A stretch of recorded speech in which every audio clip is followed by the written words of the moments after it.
So this is my first time using this, and your boy is extremely nervous. All right, let's get it. It's Craftletics. What up, Craftletics? So your boy is going to WrestleMania this year, and I wanted to make a Bray Wyatt hockey jersey to wear. But here's the thing, I never used SportFlex Vinyl before. So I'm gonna give you a quick rundown of how we got from A to B and some tips and tricks, so whenever you go to make a jersey, turn out great every time. All right, let's hop into it. Now, everything that we used in today's video, I'll leave links down below where you can find something like it or similar. All right, so the first thing you want to do is load your design in a Cricut design space. You want to scale it to size. Make sure you mirror that thing. Then we can start cutting our vinyl. Finally, we can weed out our design, and now it's time to press it.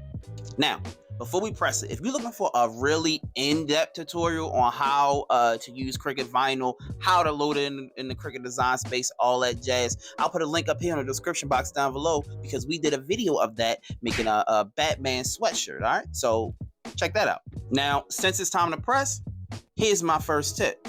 Make sure your temperature is right. Now, our jersey was 100% polyester. So we went to the Cricut Heat guide, and it told us to do 305 for 30 seconds, right? So we pressed that bad boy and we let it cool, and then we're able to peel it, right? It turned out great, but upon inspection, it looked like it wasn't 100% set on the fabric like you would like, right? So that brings us to our second tip. Press it twice. Now, a second press didn't hurt it at all. Like, it added an extra layer of security so your design won't be falling off or look like it's peeling off when you go to wear it. I like that because it gave it that extra level of protection. Now, speaking of protection, here's my final tip. Use a Teflon sheet. Now, a Teflon sheet will be your best friend. You lay that on your vinyl, and it'll protect your vinyl from that weird press burn that you sometimes get when you put your press directly back onto your vinyl. Plus, you only need to buy one, and it's hella reusable.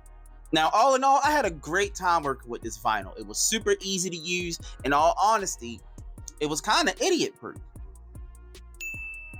Now, all right, y'all, that's pretty much it. Now, if you like this video, please hit that like and that share button. Follow Craftletics on all our socials, y'all. Head over to Rules and Roads. We got stuff over there. And like that, this will be the end. Peace.